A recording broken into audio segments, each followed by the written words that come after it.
Assalamu alaikum, good morning everyone and welcome to Brands Hatch. It's another video, it's another vlog, it's a little bit wet.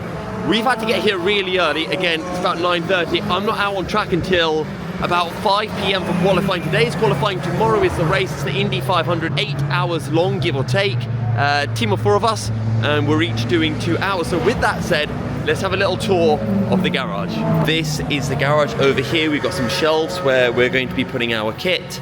We've got a nice monitor where we can track all of the action. It's all being live streamed, so we can have the live stream up there, watch what's going on. We've got some refreshments, and then over here are the cars. We've got fuel containers, tools, all of that stuff. But this is the car that I'm going to be racing in, and I tell you what, seeing my name on the side of the car it's insane. There is something really epic about being able to see that. Inside of the car, steering wheel as always. We've got the lap timer on the right. Over here in the center is where we can monitor oil temperatures or engine temperatures, all of that stuff. That is the car that we're going to be racing. So the car is getting a nice little clean down. It's looking, or it will be looking nice and shiny momentarily, and then it'll be all set for qualifying where we can get it nice and dirty. Walking over from the infield to the outfield outside of turn 1, because that is where scrutineering and weigh-in is happening. Make sure we're up to minimum weight, and I'll get a breather. I don't know if you can see that, but I've got all of my gear with me.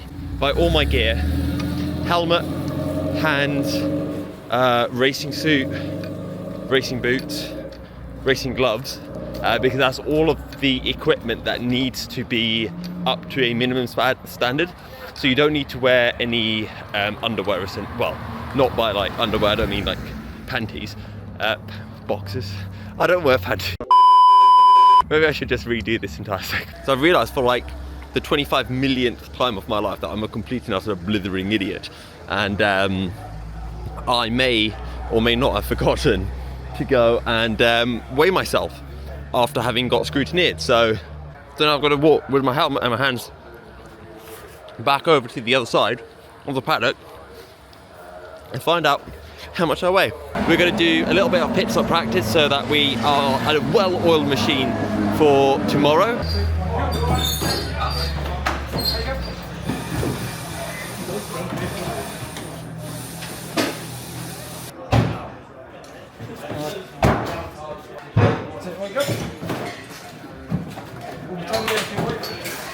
Got an hour before qualifying starts. We've worked out the order. Chris is going to go out first, then Alex, then me, then Alec. It's going to be really tricky because there's about 30 to 40 cars out on circuit. Yeah, there's going to be a lot of traffic, and as you might be able to see on the camera, it started spitting with rain. It's not enough to make the track wet, but if it stays like this, it might be greasy because there's no cars out on circuit at the moment. So it's going to be a really, really exciting qualifying session. So all of the cars are getting ready to take out to circuit. We're green, qualifying is underway. 1 hour of qualifying. We're currently P20, 1.2 off the pace, but Chris hasn't done any testing or anything. So to be fair, that's actually pretty good. So Chris is about to stop and Alex is going to jump into the car. He's going to have 15 minutes. Once Alex gets in the car, I'm going to get ready and then I'll be heading out for my 15 minutes. So there is a safety car. So as a result, we're using this opportunity to do our driver change. Right, helmet is on. We've got our bike and cable, everything tied up. I'm going to be going out in about 5 or so minutes time, so just need to get my gloves on and out onto circuit we go. Top 5 I'll be quite happy, but yeah, it's going to be all about trying to find clean air out on circuit.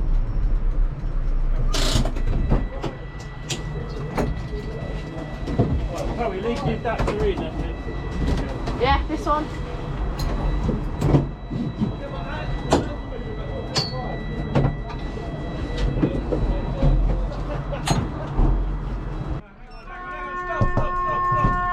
Stop. Is that twisted as well? No, that's fine. Yeah.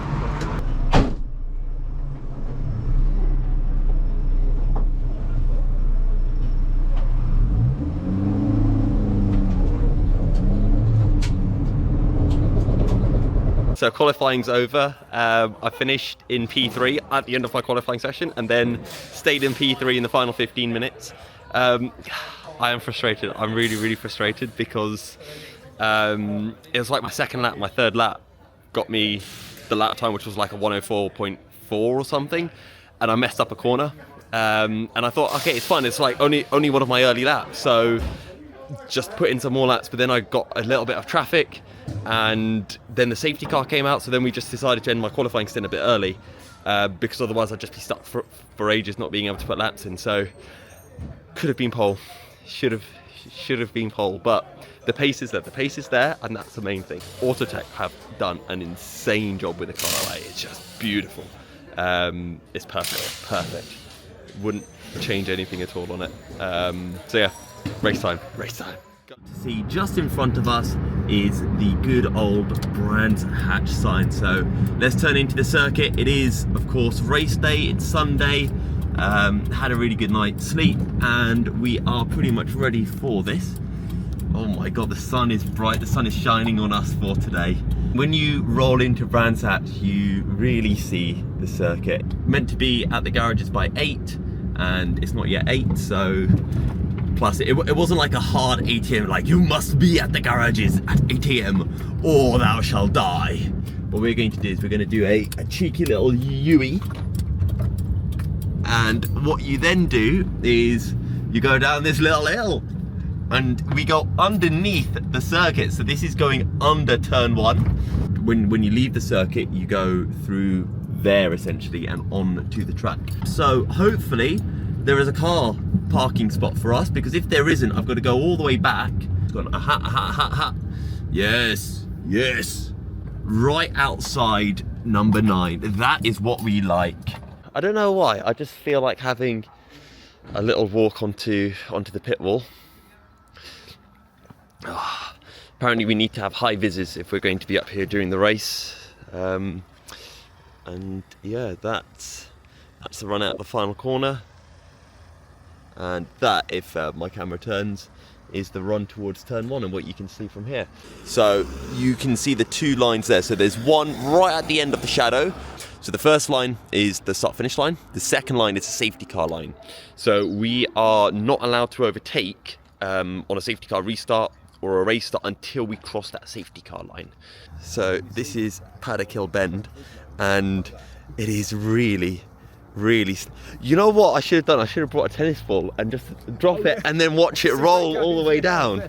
I have hit this curb and I have gone 2 wheels. This is the exit of turn 1, and what we're doing is we're looking for sensors. So this used to be a sensor. So essentially, if you came out nice and wide, as long as you bring the car back over to the right before you get here, you won't get a track limit. There's a tiny bit of gravel, so if you go a little bit wide out to here, that's okay. Obviously you don't want to be here, but it won't affect the car. Once you get over to this part, then the gravel starts getting a bit deeper, and that's where it would start to cost us some time. So this battle for second. Oh, and in the background, Binter Hale just loses it towards the gravel. So at Walton Mill, the uphill run into turn 2 or turn 3 is big. The uphill run into Druids Hairpin is something else. I never realised how steep this was. Like, being in the car, you don't actually realise it, but walking up this hill, it is ridiculous going into Druids. I dropped down to second. Oh, okay. And that just helps pitch the rear out a bit. Right. Gets rid of loads of understeer. Yeah. And you're in second. It's then just planted on the curb. Right. On the power in second. And then as you're coming out, you're almost short shifting up to third. Well, the thing is, I actually reckon physically, if you hit that first one, because it's not that hard, it lifts up the front left a bit more. True. And then it doesn't hit the second one as hard. Yeah. How actually loose is this? Yeah, it bends. I'm just seeing how hard can I hit it before it flies off. Yeah. It's weird because when I was in the car, I never see this, so now I might just see it every single lap. Oh, they did say in my sprints for race 4, they said, can you guys stop going wide through Graham? Okay, right. And I'm pretty sure that was literally just directed at me. Because if you start letting it out here, you're just, I think you'll go too wide. If you get that second bit, you'll be fine, and then you can let the car out, and I don't think it struggles as much. Yeah. So we're kitted up. It is 9:30, got about half an hour until the race starts, so just trying to follow the top two, because I think us three at the front are a little bit quicker than everyone else, so I think we can break away.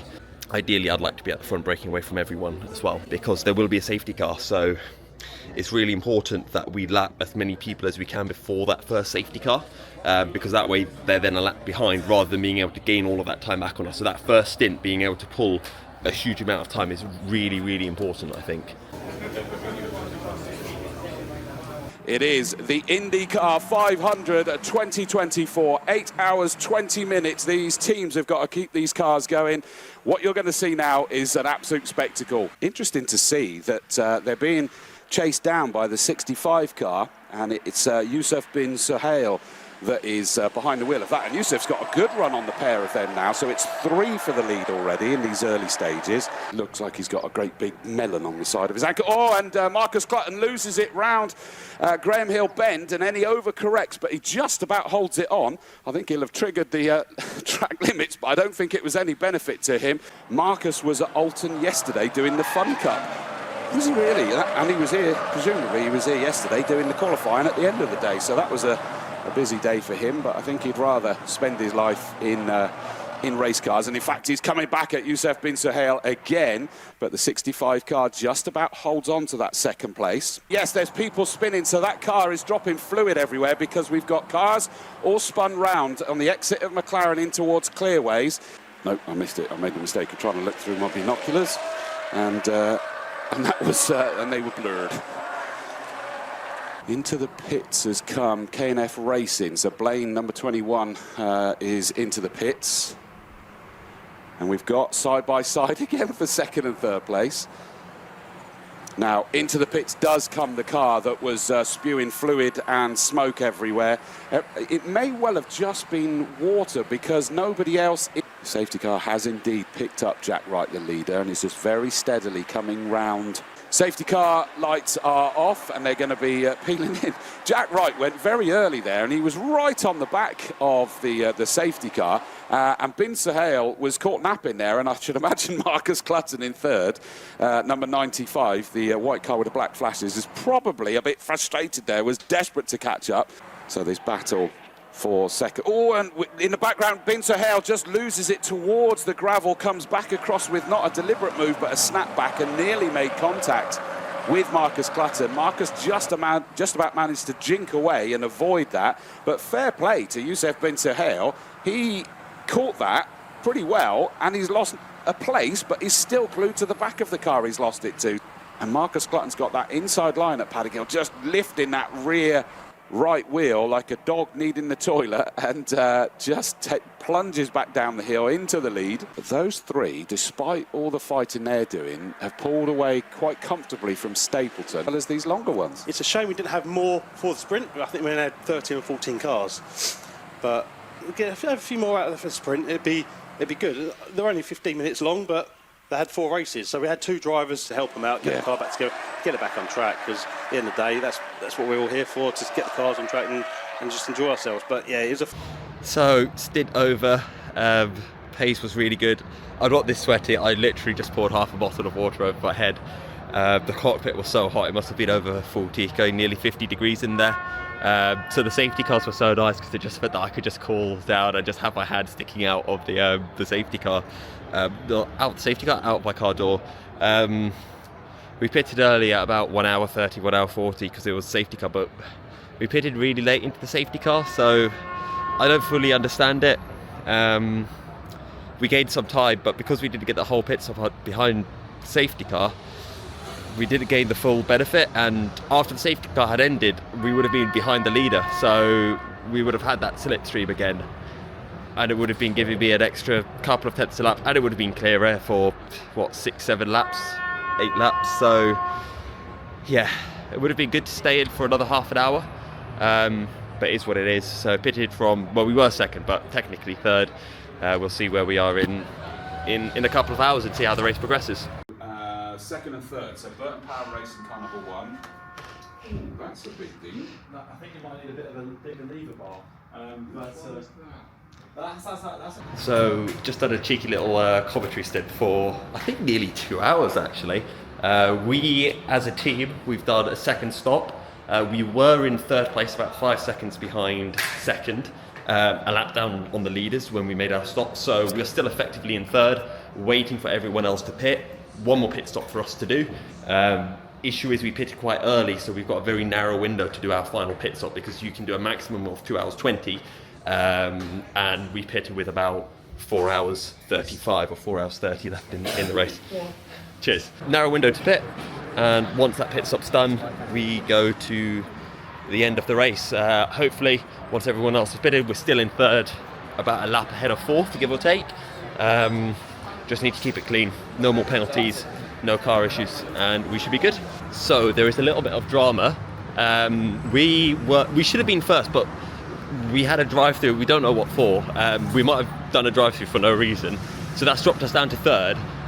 Behind the 46, behind the number one, the 333 who's leading, and there's about 35 seconds between us, but we've just been punted off by the 46. Back up towards the Druids hairpin. He's going to look towards the inside at the hairpin. Is he far enough alongside? There's contact as he was squirreling. George Wright was really wrestling to keep that in a straight line for a moment there. So there might be a penalty, and I've been elected as a representative to go to race control and stewards, show the incident and say, what do? Yeah, I've got no idea how this works because I've never done this before.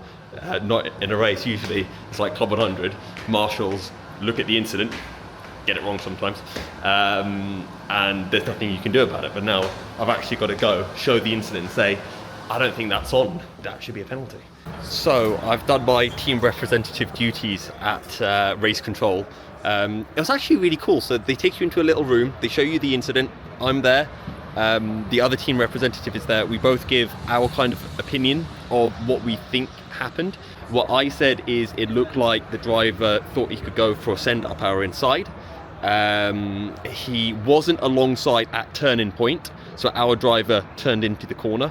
The other driver thought he could get alongside by the apex, but he locks up, he has a little squiggle with his rear, out of control, and then tags our rear end.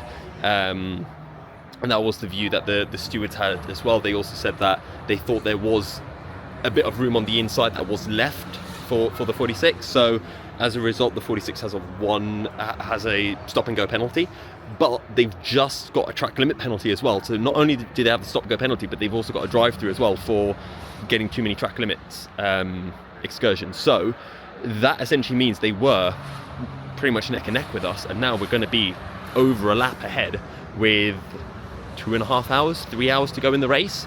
The 12 had a really good stint, so they were ahead of us. We just overtook them, and we're now 12 seconds behind the 333. So we are well and truly back in this race to win. So that is the 46 serving their stop and go penalty. So they've already done their drive through. We're 10.5 seconds back now, so we're closing. And we should be able to win this, hopefully. We have just taken the lead of the race, so safety car, we got caught up to the back of them, we've overtaken them, we're now leading, we're a second ahead of second, and we're about 5-6 seconds ahead of third. We are leading the race, and we're about to do our final pit stop, 2 hours 20 remaining, so we're in the window, so the maximum time that you can do is 2 hours 20 in a stint, and then you have to pit, so less than 2 hours 20 to go. Now we pit. At the moment, he's in clear air, so we want to maximise the amount of time that he's got in clear air before we do the pit stop. And actually, as I just look over here, he is leading, but he's about to be unlapped by the 46. So the 46 is lapped down, so that is a big move. Ideally, if he can sit behind the 46 for a bit and then pit, that'd be perfect, because they do have clear air.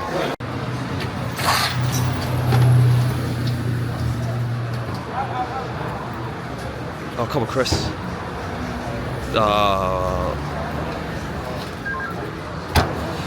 Rapid. Where are we? I have no idea. You're leading. Oh, we're leading? Yeah.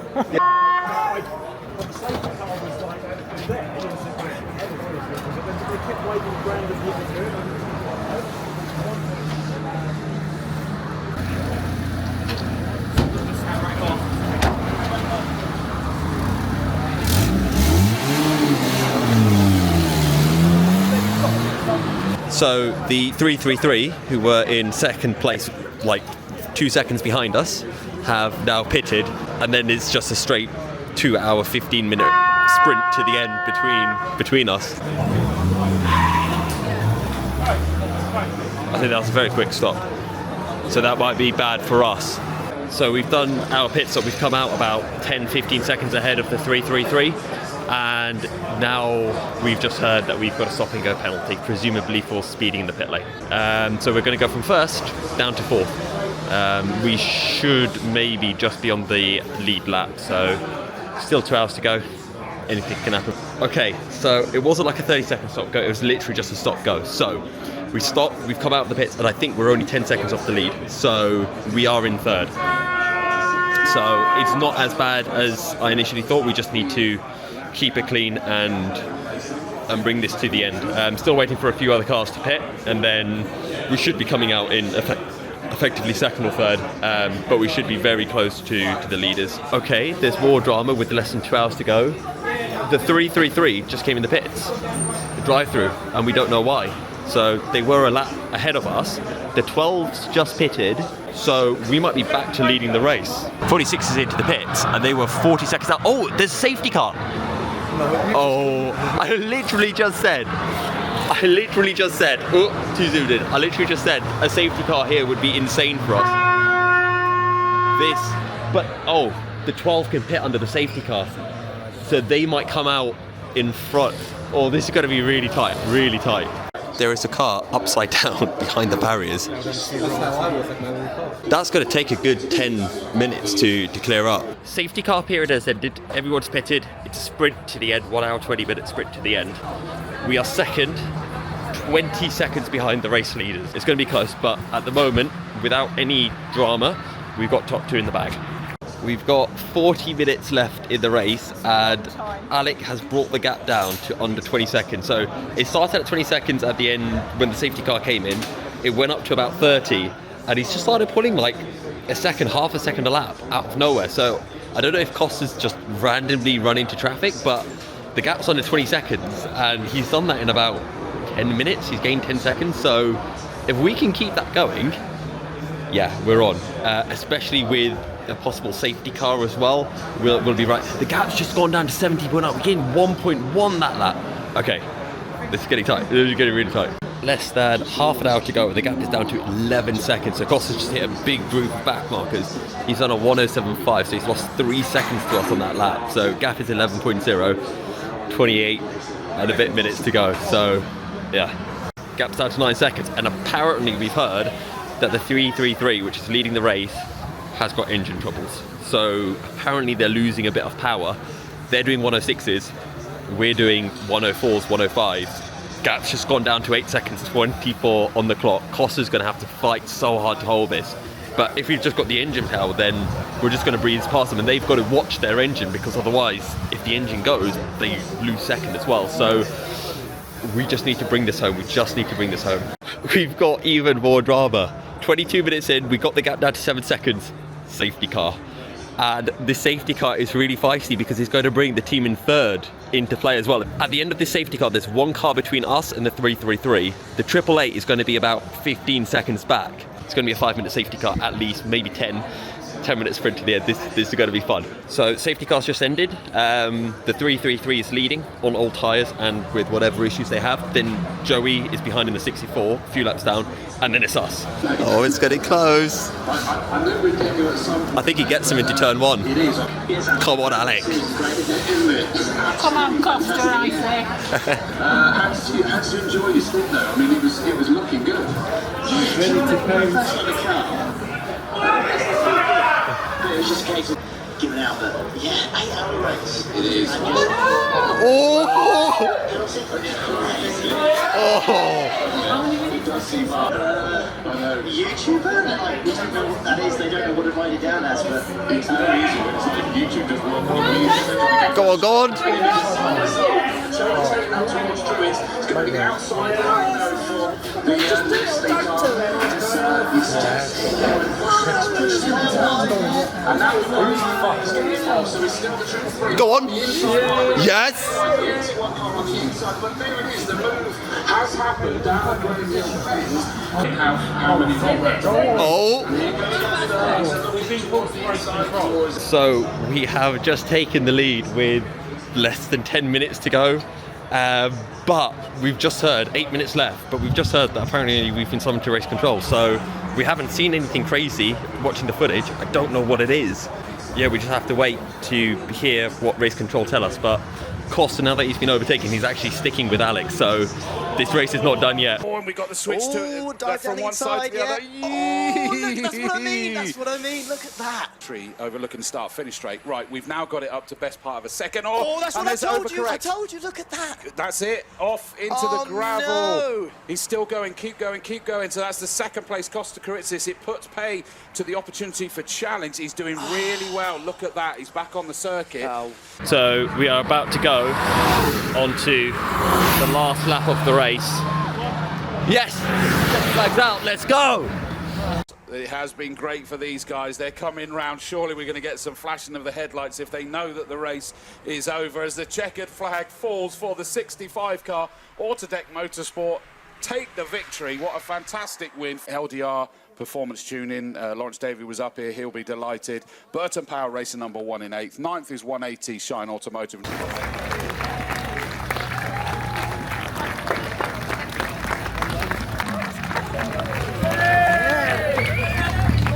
We have won, we've got ourselves a trophy. We also got a milk bottle. Who would have thought milk is a taste of victory? Get a little milk tosh going. Probably the last few laps.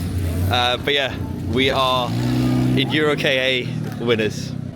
Insane final 10 minutes. But yeah, I'm going to end this here. I'll leave a link to some of my other videos. Make sure to like the video, subscribe, all of that. Milk for the victors. Also, just very quickly, that is the state of our car after our last kind of 10-minute battle. But yeah, incredible. So fun. So yeah, don't forget to drop a like, subscribe, all of that jazz, and we'll see you in the next video. Assalamu alaikum.